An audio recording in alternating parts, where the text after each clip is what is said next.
जहां आपको मिलेंगी ऐसी डरावनी कहानियां जो आपके दिल की धड़कन को तेज कर देंगी। आज की कहानी एक ट्रक ड्राइवर की है जिनका नाम राजेश है। तो अब मैं आपको यह कहानी राजेश के पॉइंट ऑफ व्यू से सुनाता हूं। लेकिन कहानी शुरू करने से पहले मैं आपको कहना चाहता हूं कि वैसे तो आपने बहुत सी कहानियां सुनी होंगी, लेकिन आज जो कहानी मैं आपको सुनाने वाला हूं उसे सुनकर आपको बहुत मजा आने वाला है और साथ ही डर का एहसास भी होने वाला है। और अगर आप इस चैनल पर पहली बार आए हैं तो चैनल को सब्सक्राइब जरूर करें ताकि आप हमारी इस फैमिली का हिस्सा बन सकें और आने वाली वीडियो आप तक आसानी से पहुंच जाए। दोस्तों, आप सब कहानी तो पूरी सुन लेते हैं लेकिन वीडियो को लाइक नहीं करते।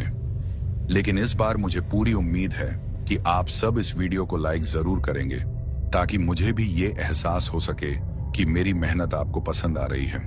आपका एक लाइक मुझे और भी बेहतरीन कहानियां लाने का हौसला देता है। तो चलिए अब ज्यादा समय न लेते हुए जल्दी से अपनी कहानी को शुरू करते हैं। दोस्तों, मेरा नाम राजेश है और मैं एक ट्रक ड्राइवर हूं। मुझे ट्रक चलाते हुए लगभग 25 साल हो गए हैं और इन 25 सालों में मुझे ट्रक चलाने का काफी अच्छा अनुभव भी हो गया है।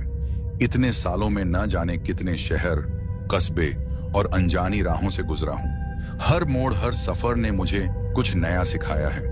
अब तो ऐसा लगता है मानो मेरा ट्रक ही मेरा सबसे अच्छा दोस्त बन गया है, जो हर सफर में मेरे साथ चलता है, चाहे दिन हो या रात, बारिश हो या तूफान।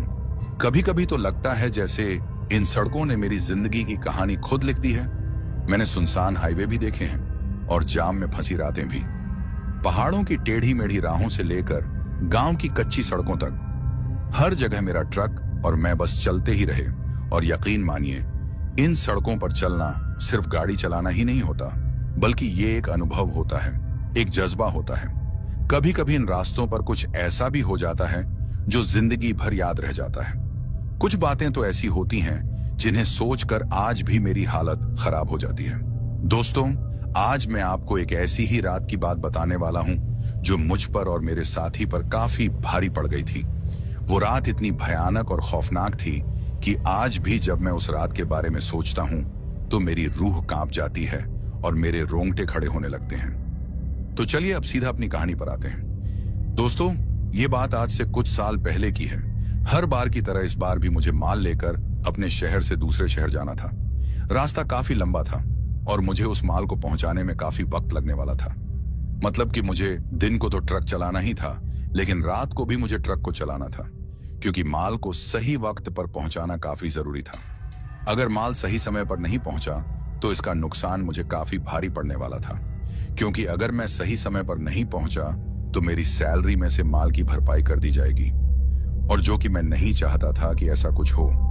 दोस्तों, जब हमें वो माल पहुंचाना था उस वक्त मेरे साथ मेरा एक खलासी होता था। उसका नाम शिवा था। शिवा एक होशियार और काफी अच्छा इंसान है। हालांकि आज वो मेरे साथ खलासी नहीं है, लेकिन उस वक्त था जब मेरे साथ वो सब कुछ हुआ था। खैर, शिवा अपने माँ बाप का इकलौता लड़का था। वो घर का काफी गरीब था। कुछ साल पहले ही उसकी माँ की मौत हो गई थी और मरने से पहले उसकी माँ ने मुझसे कहा था कि इसके लिए कोई काम वगैरह ढूंढना बेटे। अब शिवा की माँ के बोलने पर तो मैंने शिवा को एक दुकान पर काम दिलवा दिया था, लेकिन उसका मन वहां नहीं लगा और फिर वो मुझसे कहने लगा, उस्ताद, मुझे भी आपकी तरह ट्रक ड्राइवर बनना है। तो उसके बाद मैंने शिवा को अपने साथ रख लिया था। शिवा जो था मेरे गांव के साथ वाले गांव का था और उसके माँ बाप से मुझे अच्छी खासी बनती थी। खैर, अब सीधा अपनी कहानी पर आते हैं। हर बार की तरह उस दिन भी मैं और शिवा अपने ट्रक को लेकर पहले तो माल लोड करवाने चले जाते हैं, और फिर जब माल लोड हो जाता है तो फिर मैं शिवा से कहता हूँ, शिवा, अब ज्यादा देर मत करो, जल्दी से ट्रक में चढ़ो, हमें अब निकलना होगा।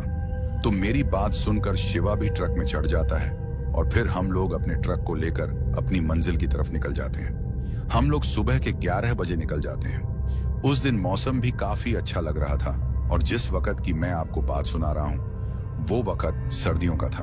खैर, उसके बाद मैं अपने ट्रक को एक पेट्रोल पंप पर ले जाता हूँ ताकि ट्रक में डीजल भरवा सकूं। उसके बाद मैं अपने ट्रक को पेट्रोल पंप पर लगा लेता हूं और फिर डीजल भरवाता हूं। दोस्तों, जो भी बात मैं आपको सुना रहा हूं, इन सब का कोई ना कोई मतलब रहता ही है। अब आप में से बहुत से लोग ये सोच रहे होंगे कि मैं आगे सफर की बात क्यों नहीं कर रहा, पेट्रोल पंप वगैरह इन सब की बात कहानी में क्यों कर रहा हूं। तो आप सबको बताता चलूं कि हर बात का कोई ना कोई मतलब होता है और इस बात का भी कोई मतलब होगा, तभी आपको मैं ये सब बता रहा हूं। कहानी को पूरा सुनोगे तो आपको कहानी की समझ और मजा भी आएगा। खैर, अब कहानी को आगे बढ़ाते हैं। अब जब मैं पेट्रोल पंप पर ट्रक में डीजल भरवा रहा था, उस वक्त एक छोटी सी लड़की मेरे पास आती है। उसकी उम्र यही कोई 12 से 13 साल के बीच की होगी। वो छोटी सी लड़की कुछ बेच रही थी। अब पहले तो मैं डीजल भरवाकर डीजल के पैसे देता हूँ। मेरा खलासी शिवा भी मेरे साथ ही था। हम दोनों ट्रक से बाहर आए थे। उस लड़की के पास बहुत सारी मालाएं थीं जिनको वो बेच रही थी। उसके बाद वो छोटी सी लड़की मुझसे कहती है, अंकल, आपको माला तो नहीं लेनी? ले लो ना, सुबह से एक भी नहीं बिकी। अगर आप मुझसे ये माला खरीदोगे तो मेरी भी बोनी हो जाएगी और आपको भी मुंह गरीब की दुआ लगेगी। वो लड़की देखने में काफी गरीब लग रही थी। उसने टूटी हुई चप्पल पहनी हुई थी और उसके कपड़े भी देखने में काफी पुराने लग रहे थे। उसका चेहरा देखने में काफी मासूम और प्यारा लग रहा था। मुझे उसकी हालत देखकर काफी तरस आ रहा था और मैं सोच रहा था कि ये गरीबी भी क्या चीज है। जिसकी किस्मत में लिखी होती है वही जानता है कि उस पर उस वक्त क्या बीत रही होती है। खैर, उस लड़की की बात सुनकर और उसकी हालत देखकर मैं उससे माला लेने के लिए तैयार हो जाता हूं। लेकिन जैसे ही मैं पैसे निकालने के लिए अपनी जेब में हाथ डालता हूं तो मेरा खलासी शिवा मुझसे कहता है, क्या उस्ताद, आप क्या इस लड़की की बातों में आ रहे हो? इनका तो रोज का काम है ये। और वैसे भी आप इस माला का आखिर करोगे क्या? इसको जाने दो उस्ताद, और चलो जल्दी यहां से चलते हैं। वैसे भी हमें काफी देर हो रही है। तो शिवा की बात सुनकर मैं उससे कहता हूं, देखो शिवा, कभी कभी किसी की मदद कर लेनी चाहिए, क्योंकि आज अगर तुम किसी का भला करोगे तो आगे चलकर तुम्हारा भी भला होगा। और देखो तो, इस बेचारी को ये भीख तो नहीं मांग रही, कम से कम कुछ बेचकर अपना पेट पाल रही है, जो कि बड़ी बात है। और अगर सभी लोग तुम्हारी तरह ही सोचेंगे तो इन जैसे बच्चे को तो फिर भूखा ही मरना पड़ेगा। और तुम ये भी मत भूलो कि तुम भी जब बहुत गरीब थे तो तुम्हारे माँ बाप ने भी तुम्हें किन हालातों से पाला होगा। और फिर मैं शिवा से ये भी कहता हूँ कि कम से कम तुम तो ऐसी बात मत करो। मेरी बात सुनकर शिवा शांत हो जाता है। उसके बाद मैं उस लड़की से एक माला ले लेता हूँ और फिर उस माला को अपनी जेब में डाल देता हूँ। फिर मैं उस लड़की को उस माला के पैसे देता हूँ। पैसे पकड़ते ही वो छोटी सी लड़की काफी खुश हो जाती है और फिर वहां से चली जाती है। उसके बाद मैं और शिवा ट्रक में बैठ जाते हैं और फिर मैं अपना ट्रक स्टार्ट करके आगे की तरफ बढ़ जाता हूँ। अब ट्रक चलाते चलाते जब मैं शिवा की तरफ देखता हूँ तो वो अभी भी शांत बैठा हुआ था। शायद उसे मेरी बात का बुरा लग गया था। अब उसको उस तरीके से बैठा देख मैं उससे कहता हूँ, क्या हुआ शिवा, शांत क्यों बैठे हो? मेरी बात का बुरा लगा क्या? तो मेरी बात सुनकर वो मुझसे कहता है, नहीं उस्ताद, ऐसी बात नहीं है, बस ऐसे ही। तो शिवा की बात सुनकर मैं उससे कहता हूँ, देखो शिवा, तुम एक अच्छे इंसान हो और तुम मेरे छोटे भाई की तरह हो। अगर मैं तुम्हें कुछ समझाता हूं तो उसमें तुम्हारा ही फायदा होगा। आगे चलकर तुम ऐसे बहुत से लोगों की मदद करोगे, क्योंकि तुमने गरीबी को बहुत करीब से देखा है और ये बात तुम अच्छे से समझ सकते हो। उसके बाद मैं शिवा को यहाँ वहां की बातें लगाकर खुश कर देता हूँ और फिर कुछ देर बाद शिवा भी खुश हो जाता है। अब कुछ देर बाद हम अपने शहर की सीमा को पार कर लेते हैं। सब कुछ अच्छे से चल रहा था। रास्ते में हम दोनों काफी बातें करते हैं। उसके बाद हम लोग ट्रक का रेडियो ऑन करते हैं और फिर कुछ गाने लगाकर सफर का मजा लेने लगते हैं। लेकिन शायद हमें इस बात का अंदाजा नहीं था कि जिस सफर का हम इतना मजा ले रहे हैं, अब कुछ ही देर बाद वही सफर हमारे लिए एक सजा बनने वाला है, क्योंकि आने वाली जो रात थी वो हम पर काफी भारी पड़ने वाली थी। हम दोनों इस बात से पूरी तरह अनजान थे। खैर, अब काफी देर तक ट्रक चलाने के कारण मुझे भूख भी काफी लगी हुई थी। हम दोनों अब किसी अच्छे ढाबे की तलाश में थे। कुछ देर और सफर करने के बाद हमारी तलाश खत्म हो जाती है और हमें एक ढाबा दिखाई देता है। उसके बाद हम दोनों अपने ट्रक को उस ढाबे की तरफ करके उसके बाहर लगा लेते हैं। फिर हम दोनों उस ढाबे में खाना खाने लग जाते हैं। दोस्तों, जो खाना हम खा रहे थे वो दिन का था, क्योंकि अभी रात होने में काफी वक्त बाकी था। हम दिन के करीब 3 बजे खाना खा रहे थे। खैर, अब कुछ देर में अपना खाना खत्म करके हम लोग वापस से अपने ट्रक में चढ़ जाते हैं। लेकिन इस बार ट्रक को मैं नहीं बल्कि मेरा खलासी चलाता है। दोस्तों, एक और बात, मैंने शिवा को पूरी तरह से ट्रक चलाना सिखा दिया था। जब भी कभी लंबा सफर होता तो शिवा मेरी ट्रक चलाने में काफी मदद कर लेता था। अब ढाबे से आगे का जो सफर हमने किया उसमें मेरे खलासी शिवा ने ट्रक चलाया था। अब कुछ देर और आगे चलने के बाद मैं शिवा से कहता हूं, शिवा तुम ध्यान से ट्रक को चलाना, मैं कुछ देर आराम करता हूं। तो मेरी बात सुनकर वो मुझसे कहता है, कोई बात नहीं उस्ताद, आप ट्रक में पीछे लगे बेड पर सो जाओ, मैं ध्यान से ट्रक को चलाऊंगा, आप फिक्र मत करो। दोस्तों, मैं इसीलिए सो रहा था क्योंकि मुझे रात में लगातार ट्रक को चलाना था और कुछ देर अगर आराम कर लूंगा तो फिर रात के सफर के दौरान मुझे नींद नहीं आएगी और फिर रात के वक्त शिवा भी आराम कर लेगा। दोस्तों, यही फायदा होता है जब दोनों को ट्रक चलाना आता हो। एक अगर सो भी जाए तो दूसरा ट्रक चलाता रहता है और सफर काटने में कोई दिक्कत नहीं आती। खैर, उसके बाद मैं पीछे ट्रक में लगे बेड पर लेट जाता हूं और कुछ ही देर बाद मेरी आंख लग जाती है, मतलब मुझे नींद आ जाती है। लेकिन यह मेरी सबसे बड़ी गलती होती है कि उस वक्त मैं सो गया था। अगर मैं उस दिन ना सोता तो शायद वो हादसा हमारे साथ ना होता जो अब आगे चलकर हमारे साथ होने वाला है। खैर, मेरे सोने के बाद मेरा खलासी लगातार ट्रक चलाता रहता है और फिर काफी देर ट्रक चलाने के बाद शाम हो जाती है। अब जैसे ही शाम होती है, मेरा खलासी शिवा एक गलती कर देता है। वो गलती इतनी भयानक हो सकती है शायद शिवा ने कभी सोचा भी नहीं होगा। उस गलती का खामियाजा हम लोगों को आगे चलकर भुगतना पड़ता है। दोस्तों, अब आप लोग ये सोच रहे होंगे कि ऐसी क्या गलती मेरे खलासी ने की होगी जिसका खामियाजा हमें भुगतना पड़ता है। तो आप लोगों को बताता चलूं कि मेरा खलासी जो गलती करता है वो गलती ये होती है कि वो एक शॉर्टकट रास्ता ले लेता है। वो मुझे खुश करने के लिए वो रास्ता लेता है ताकि जब मैं जागूं तो वो मुझे बता सके कि देखो उस्ताद, आपके सोने के बाद मैंने ये सफर तय कर लिया है। अब वो जो शॉर्टकट शिवा ने लिया था वो शायद किसी से पूछकर ही लिया होगा, उतना मुझे पता नहीं है। लेकिन शिवा के अनुसार वो शॉर्टकट रास्ता 15 से 20 किलोमीटर का होगा और वो शॉर्टकट रास्ता आगे चलकर मेन हाईवे पर मिलता है। उस शॉर्टकट रास्ता लेने का फायदा ये था कि उससे काफी समय हमारा बच जाता और काफी डीजल की भी बचत होती। ये सोच मेरे खलासी शिवा की थी। मुझे इस बात का कोई भी पता नहीं था कि शिवा ने शॉर्टकट लिया है। मैं अभी तक सोया हुआ था। अब काफी देर तक सोने के बाद मुझे किसी की आवाज सुनाई देती है जो कि उस्ताद उस्ताद करके आ रही थी। अब जब 2 से 3 बार मुझे वो आवाज सुनाई देती है तो मैं अपनी आंखें खोलता हूं और जैसे ही मैं आंखें खोलता हूं तो मैं देखता हूं कि जो आवाजें मुझे आ रही थीं वो मेरा खलासी शिवा ही दे रहा था। अब उसको इस तरीके से आवाज देते देख मैं उससे कहता हूं, क्या हो गया, तुम मुझे आवाजें क्यों मार रहे हो? तो मेरी बात सुनकर वो मुझसे कहता है, उस्ताद आप मुझे काफी ज्यादा डांटोगे और मुझ पर गुस्सा भी करोगे। तो उसकी बात सुनकर मैं पहले तो ट्रक के पीछे बेड से थोड़ा सा ऊपर की तरफ जाता हूं और फिर उससे कहता हूं, आखिर तुम्हारे कहने का क्या मतलब है? मैं तुम पर गुस्सा क्यों करूंगा? आखिर बात क्या है, बताओगे भी?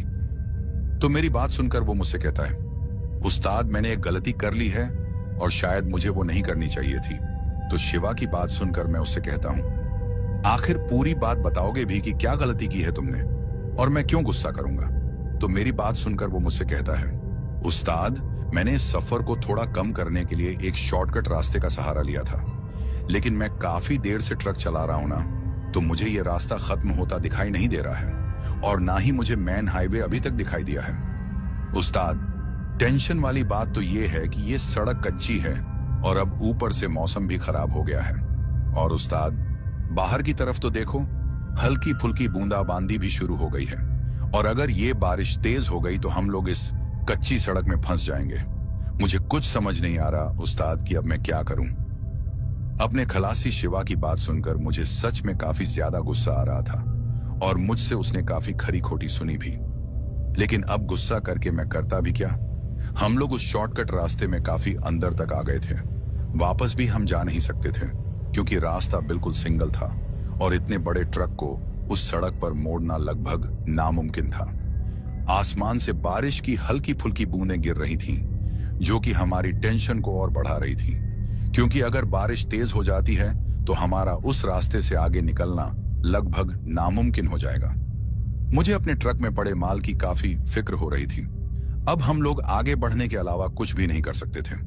उसके बाद मैं अपने खलासी शिवा से कहता हूं, ट्रक को रोक लो, यहां से आगे ट्रक को मैं चलाऊंगा। मेरी बात मानकर शिवा ट्रक को रोक लेता है और फिर मैं ड्राइवर सीट पर बैठ जाता हूं। उसके बाद हम लोग आगे की तरफ बढ़ जाते हैं। अब जैसे जैसे हम आगे की तरफ बढ़ रहे थे, रास्ता और भी सुनसान और डरावना होता जा रहा था। काला घना अंधेरा चारों तरफ फैला हुआ था। हमें उस रास्ते में सिवाय सामने की तरफ की सड़क के, जो कि हेडलाइट्स के सहारे दिख रही थी, उसके अलावा और कुछ भी दिखाई नहीं दे रहा था, क्योंकि अंधेरा काफी ज्यादा घना था। बारिश अब थोड़ी थोड़ी और तेज होती जा रही थी, लेकिन अब मैं ट्रक को रोकना नहीं चाहता था। मैं बस यही सोच रहा था कि किसी तरीके से यहां से निकला जाए, नहीं तो अगर बारिश और ज्यादा तेज हो गई तो फिर हमारा यहां से निकलना बहुत मुश्किल हो जाएगा, क्योंकि वैसे भी ये रास्ता कच्चा है और ज्यादा बारिश के कारण ट्रक को स्लिप होने का खतरा हो जाएगा, और मैं ये सब नहीं चाहता था। इसलिए मैं ट्रक को थोड़ा तेज कर लेता हूं ताकि सड़क के पूरी तरह भीगने से पहले यहां से निकला जाए।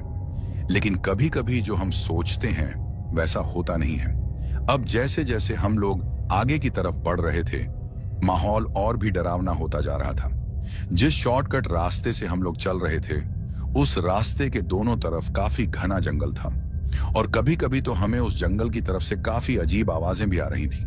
अब ट्रक चलाते चलाते मेरा खलासी मुझसे कहता है, उस्ताद, आपको क्या लगता है अभी कितना समय लगेगा हमें इस रास्ते से बाहर निकलते हुए? तो शिवा की बात सुनकर मैं उससे कहता हूं, इसका पता तो मुझे भी नहीं है कि कितना समय लगेगा, और मैं कौन सा यहाँ रोज आता हूँ। दोस्तों, मुझे अभी भी अपने खलासी शिवा पर गुस्सा था, क्योंकि मैं अभी भी यही सोच रहा था कि इसको ये शॉर्टकट रास्ता नहीं लेना चाहिए था। अब ये बात सोचते सोचते मैं शिवा से कहता हूँ, देखो शिवा, मैंने अपनी जिंदगी में बहुत से लंबे रास्ते देखे हैं, लेकिन कभी भी शॉर्टकट का नहीं सोचा, क्योंकि माल से भरे ट्रक को किसी अनजान रास्ते से लेना खतरे से खाली नहीं होता, क्योंकि न तो हम उस रास्ते के बारे में जानते हैं और न ही वहां की गतिविधियों के बारे में। मेरी बात को शिवा काफी ध्यान से सुन रहा था और एकदम शांत बैठा था। अब हम लोग यही सब बातें कर ही रहे थे कि ट्रक को अचानक से झटके लगना शुरू हो जाते हैं, और फिर अचानक से ट्रक एकदम से बंद पड़ जाता है। हमें कुछ समझ ही नहीं आ रहा था कि एकदम से ट्रक को ये क्या हो गया जो ये अचानक से बंद क्यों हो गया। अब इस तरीके से ट्रक का एकदम से बंद हो जाना हमें काफी अजीब लग रहा था। हम दोनों को कुछ समझ ही नहीं आ रहा था कि ये सब क्या हो रहा है। अब उस तरीके से ट्रक को रुकता देख शिवा मुझसे कहता है, उस्ताद, ये ट्रक को क्या हो गया जो इस तरीके से ये बंद हो गया? तो शिवा की बात सुनकर मैं उससे कहता हूं, ये तो मुझे भी नहीं पता कि ट्रक अचानक से बंद क्यों हो गया है। दोस्तों, ट्रक पूरी तरह से बंद पड़ गया था, मतलब कि उसकी हेडलाइट्स भी बंद हो गई थी। उस सुनसान सड़क पर जंगल के बीचों बीच हमारा ट्रक बंद पड़ा हुआ था। उसके बाद मैं अपनी टॉर्च को ऑन करता हूं और ट्रक की बैटरी को भी चेक करता हूं, ताकि ये पता कर सकूं कि उसमें कोई प्रॉब्लम तो नहीं, लेकिन वो तो मुझे ठीक ही नजर आ रही थी। उसके बाद मैं इंजन को भी चेक करता हूं, लेकिन मुझे उसमें भी कोई प्रॉब्लम नजर नहीं आ रही थी, और अब ऊपर से बारिश भी काफी तेज हो गई थी। हम दोनों की टेंशन बढ़ती ही जा रही थी। अब उस तरीके से उस सुनसान सड़क पर रुकना भी ठीक नहीं लग रहा था, लेकिन हम लोग आखिर कर ही क्या सकते थे। दोस्तों, एक और बात जो मैं आप लोगों को बताना भूल गया, जहां हमारा ट्रक अचानक से बंद पड़ गया था, वहां से 10 कदम की दूरी पर हम लोगों को एक छोटी गाड़ी नजर आती है। अब उस गाड़ी को देखकर मेरा खलासी मुझसे कहता है, उस्ताद, वो देखो, वो गाड़ी किसकी होगी और इस तरह से उसने इस सुनसान रास्ते पर इसको क्यों रोका होगा। तो शिवा की बात सुनकर मैं भी काफी हैरान था, क्योंकि वो गाड़ी भी सड़क के बीच में ही खड़ी थी। उसके बाद मैं शिवा से कहता हूं, चलो चलकर देखते हैं कि आखिर ये गाड़ी किसने रोकी है। शायद ये आदमी हमारे कुछ काम आ सके जिसकी ये गाड़ी है। उसके बाद हम दोनों उस गाड़ी के पास चले जाते हैं। अब जैसे ही हम उस गाड़ी के पास पहुंचते हैं, हम देखते हैं कि गाड़ी तो बंद पड़ी हुई है और उसके अंदर हमें कोई भी दिखाई नहीं दे रहा था। हम दोनों को काफी अजीब लग रहा था। अब उस तरीके से सड़क के बीचों बीच गाड़ी को रोककर कौन कहीं जा सकता है, क्योंकि हमें तो कोई भी उस गाड़ी में नजर नहीं आया था। ये सब देखकर मेरा खलासी मुझसे कहता है, उस्ताद, ये कौन पागल है जो इस तरह से अपनी गाड़ी को यहाँ खड़ा करके चला गया है। तो शिवा की बात सुनकर मैं उससे कहता हूँ, इतना पागल तो कोई नहीं हो सकता। ये भी हो सकता है कि ये गाड़ी भी खराब हो गई हो और जिस किसी की ये गाड़ी है वो किसी से मदद मांगने गया हो। मेरी बात सुनकर शिवा मुझसे कहता है, हो सकता है उस्ताद, आप ठीक बोल रहे हो। मुझे भी ऐसा ही लग रहा है कि ये गाड़ी भी खराब हुई होगी, तभी तो इस तरीके से सड़क के बीचों बीच रुकी हुई है। लेकिन उस्ताद, एक बात की मुझे समझ नहीं आई कि जिस किसी की ये गाड़ी है वो मदद मांगने आखिर गया कहां होगा, क्योंकि यहां तो मुझे कोई भी गांव का कोई घर नजर नहीं आ रहा। तो शिवा की बात सुनकर मैं उससे कहता हूं, तुम्हारी बात भी सही है, अगर वो मदद मांगने गया होगा तो गया कहां है। तभी मैं अपनी टॉर्च को सड़क के चारों तरफ घुमाता हूं। मुझे कोई भी रास्ता नजर नहीं आ रहा था, लेकिन फिर मैं और शिवा उस सड़क के थोड़ा और आगे जाते हैं तो तभी हमें एक रास्ता दिखाई देता है जो कि सड़क के नीचे की तरफ जाता हुआ हमें दिख रहा था।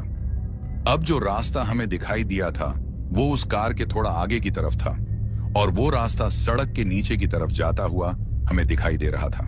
अब उस रास्ते को देखकर मैं शिवा से कहता हूं, देखो शिवा, ये रास्ता जरूर किसी गांव की तरफ जा रहा होगा।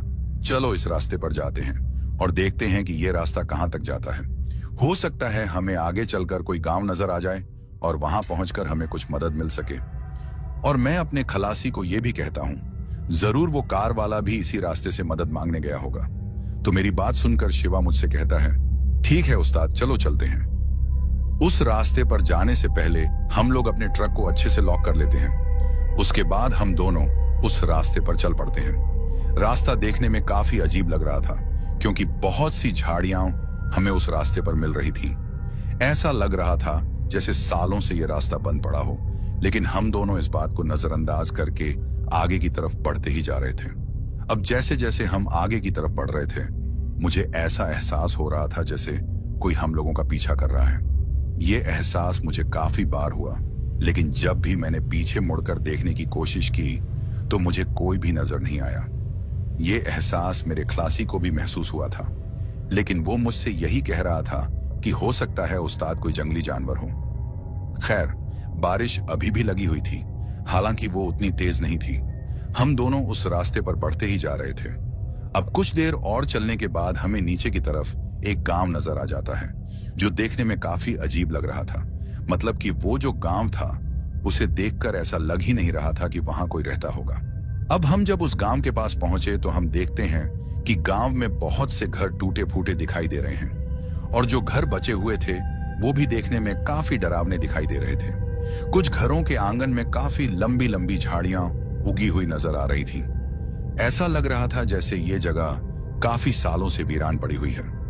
अब उस तरीके से उस गांव को देखकर मेरा खलासी शिवा मुझसे कहता है कि उस्ताद, मुझे नहीं लगता कि यहाँ कोई रहता होगा।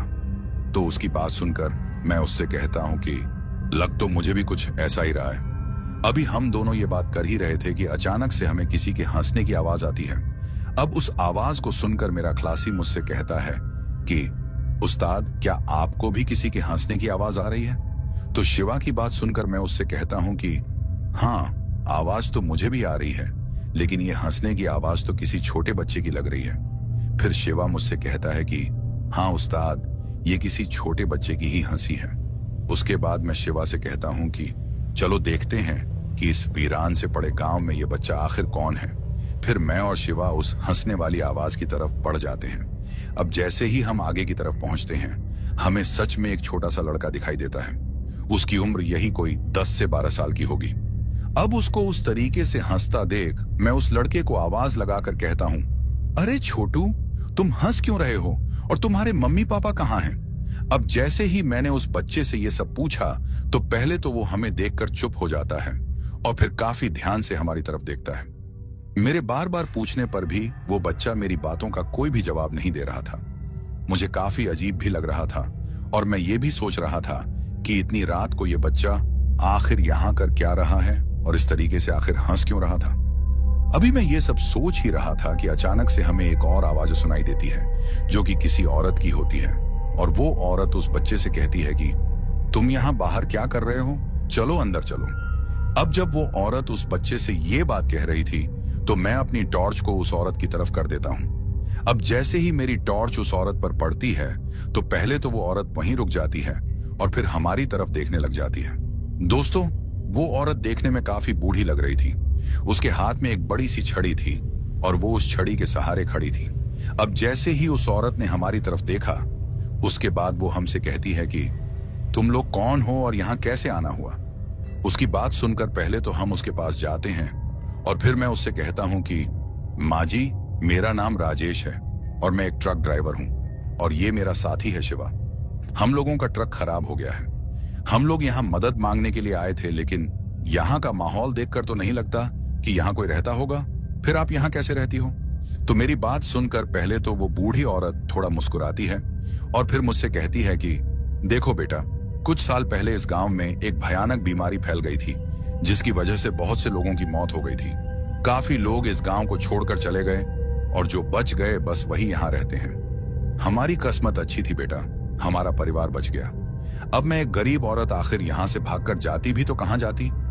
उसके बाद वो बूढ़ी औरत मुझसे कहती है कि चलो बेटा, अंदर चलो, वहीं बात करते हैं। उसके बाद मैं और शिवा उस बूढ़ी औरत के साथ उसके घर के अंदर चले जाते हैं। जिस घर में वो बूढ़ी रहती थी वो घर देखने में काफी पुराना लग रहा था और घर के अंदर से हमें काफी अजीब किस्म की दुर्गंध आ रही थी। वैसी दुर्गंध तब आती है जब कोई घर काफी महीनों या सालों से बंद पड़ा हो। खैर, अब जैसे ही हम लोग उस घर के अंदर पहुंचते हैं, वो बूढ़ी हम दोनों को एक कमरे में बिठा देती है और फिर हमसे कहती हैं, अब बताओ बेटा, मैं बूढ़ी औरत तुम लोगों की क्या मदद कर सकती हूं? तो उस बूढ़ी की बात सुनकर मैं उससे कहता हूं, मां जी, घर के दूसरे लोग किधर हैं? तो मेरी बात सुनकर वो मुझसे कहती है, हम दोनों ही रहते हैं इस घर में। ये मेरा पोता है। इसके माँ बाप आज से 2 साल पहले एक एक्सीडेंट में चल बसे। उस दिन से इसकी परवरिश मैं ही कर रही हूँ। बेटा, मेरा भी कोई भरोसा नहीं कि कब क्या हो जाए। मुझे तो हमेशा इसकी ही फिक्र रहती है। उसके बाद वो मुझसे कहती है, मैं भी पागल हूं, तुम लोगों को अपनी ही बातों में लगा लिया है। तुम लोगों को भूख भी लगी होगी, तुम यहीं रुको, मैं तुम्हारे लिए कुछ खाने को लाती हूं। उसके बाद वो औरत वहां से चली जाती है। अब उसकी ये सब बातें सुनकर मुझे उस बूढ़ी पर काफी तरस आ रहा था और मैं शिवा से कहता हूं, देखो शिवा, इस बूढ़ी औरत पर कितना जुल्म पड़ा हुआ है। इस उम्र में भी अपने पोते को पाल रही है। तो मेरी बात सुनकर शिवा मुझसे कहता है, हाँ उस्ताद, मैं भी यही सोच रहा था। उस बूढ़ी का जो पोता था वो देखने में काफी अजीब था। उसके सिर पर एक भी बाल नहीं था और आंखें भी काफी बड़ी बड़ी थीं। और वो बच्चा अभी भी हमको दरवाजे से घूर रहा था। उसको उस तरीके से घूरते देख शिवा उसे आवाज लगाकर बुलाता है, लेकिन वो शिवा की आवाज सुनकर वहां से भाग जाता है। उसके बाद शिवा मुझसे कहता है, उस्ताद, ये बच्चा देखने में काफी अजीब नहीं लग रहा आपको? तो शिवा की बात सुनकर मैं उससे कहता हूं, हमें क्या करना है? अजीब दिख भी रहा है तो मुझे तो अपने ट्रक की टेंशन हो रही है कि कहीं कोई लुटेरा उसे लूट ना ले। अभी हम दोनों ये बात कर ही रहे थे कि तभी वो बूढ़ी वापस आ जाती है और इस बार उसके हाथ में 2 थालियां होती हैं जिनमें वो खाना लाई थी। भूख तो मुझे काफी लगी हुई थी। उसके बाद वो बूढ़ी दोनों थालियां शिवा के आगे रख देती है और शिवा से कहती है, बेटा, ये दूसरी थाली अपने साथी को पकड़ाओ। अब उसको इस तरीके से बोलते देख मुझे काफी अजीब लग रहा था, क्योंकि वो बूढ़ी मेरे पास ना आकर शिवा के पास ही आ रही थी और जब 2 गिलास पानी लाई तो वो भी उसने शिवा के आगे ही रख दिए थे और उससे फिर से ये बात कही, दूसरा गिलास अपने साथी को पकड़ाओ। दोस्तों, पता नहीं क्यों लेकिन वो बूढ़ी मेरे करीब नहीं आ रही थी, मुझसे थोड़ी दूरी बनाकर रख रही थी। खैर, मैं इस बात को नजरअंदाज करके अपने खाने की थाली की तरफ देखता हूँ और जैसे ही मैं खाने की थाली की तरफ देखता हूँ तो मुझे दिखता है कि खाने में मांस बना हुआ है और वो मांस देखने में काफी लजीज बना हुआ दिखाई दे रहा था। लेकिन एक बात की समझ मुझे अभी तक नहीं आ रही थी, इतनी रात को, वो भी इस वक्त और इतने कम समय में इस बूढ़ी औरत ने ये मांस आखिर लाया कहां से? और अगर लाया भी तो इतनी जल्दी बनाया कैसे? अभी मैं ये सोच ही रहा था कि तभी वो बूढ़ी मुझसे कहती है, क्या बात है बेटा, तुम खाना खा क्यों नहीं रहे? तो उसकी बात सुनकर मैं उस बूढ़ी से कहता हूं, माँ जी, आपने एकदम से ये खाना कैसे बना लिया? तो मेरी बात सुनकर वो बूढ़ी मुझसे कहती है, अभी नहीं बनाया बेटा, दिन को बनाया था, अभी तो सिर्फ खाना गर्म किया है, तुम खा लो। खैर, अब मैं इस बात को न सोचकर उस मांस को खाने लग जाता हूँ और मेरा खलासी भी उस मांस को खाने लग जाता है। मेरा अंदाजा बिल्कुल सही निकलता है। वो मांस सच में काफी लजीज बना हुआ था और जैसा मांस मैं आज खा रहा था, अपनी जिंदगी में आज से पहले मैंने कभी ऐसा स्वादिष्ट मांस नहीं खाया था। अब थोड़ी देर में हम लोग अपना खाना खत्म कर देते हैं। उसके बाद मैं उस बूढ़ी औरत से पूछता हूँ, माँ जी, इस गांव में कोई मैकेनिक होगा क्या? तो मेरी बात सुनकर वो मुझसे कहती है, अभी तो तुम लोगों को कोई मैकेनिक नहीं मिलेगा, लेकिन जैसे ही सुबह होगी इस गांव से आगे एक और गांव है, वहां एक मैकेनिक रहता है। वो शायद तुम्हारी कुछ मदद कर ले। उसके बाद हम लोग वहां से उठ जाते हैं और उस बूढ़ी औरत से कहते हैं, माँ जी, हम लोगों ने आपको इतनी तकलीफ दी, आपने हम लोगों को खाना खिलाया और हमें उस मैकेनिक के बारे में भी बताया, तो अब हम दोनों को जाना होगा। तो मेरी बात सुनकर वो बूढ़ी मुझसे कहती है, इसमें तकलीफ की क्या बात है बेटा, तुम दोनों मेरे मेहमान हो और मेहमान की तो खातिरदारी होती है। और वो हमसे ये भी कहती है, बेटा देखो, अभी रात बहुत हो गई है और इस गांव के बाहर काफी जंगली जानवर भी घूमते हैं और अब तुम लोगों का इस वक्त यहां से निकलना खतरे से खाली नहीं होगा। मेरी बात मानो, आज की रात यहीं रुक जाओ, सुबह होते ही निकल जाना। और रही तुम्हारे ट्रक की बात, तो उसे भी कुछ नहीं होगा, तुम्हें अपने ट्रक की ही फिक्र होती होगी, मुझे पता है। अब उस बूढ़ी की बात सुनकर मैं शिवा की तरफ देखता हूं और उससे पूछता हूं, शिवा क्या किया जाए? तो वो मुझसे कहता है, बैठ जाते हैं उस्ताद, आज की रात ही तो काटनी है। शिवा की बात सुनकर मैं भी मान जाता हूं और वहां बैठने के लिए तैयार हो जाता हूं। उसके बाद वो बूढ़ी औरत हमें बिस्तर देकर कहती है, अब तुम लोग आराम करो, सुबह होते ही निकल जाना। फिर वो बूढ़ी औरत वहां से चली जाती है। अब जैसे ही वो बूढ़ी वहां से गई तो तभी मेरा खलासी मुझसे कहता है, उस्ताद देखो तो ये बूढ़ी कितनी अच्छी है, हमें खाना खिलाया, सोने के लिए बिस्तर दिया, हमारी कितनी खातिरदारी भी की। तो शिवा की बात सुनकर मैं उससे कहता हूं, हाँ शिवा, ये बूढ़ी सच में बहुत अच्छी है। उसके बाद हम उस कमरे में आराम से सोने के लिए लेट जाते हैं। लेकिन शायद हमें इस बात का अंदाजा नहीं था कि अब कुछ ही समय में ये रात हम दोनों पर बहुत भारी पड़ने वाली है। अब हमें उस कमरे में लेटे लगभग 1 घंटे से ज्यादा का वक्त हो गया था। मेरे खलासी शिवा को नींद आ गई थी और वो सो गया था, लेकिन मुझे नींद ही नहीं आ रही थी।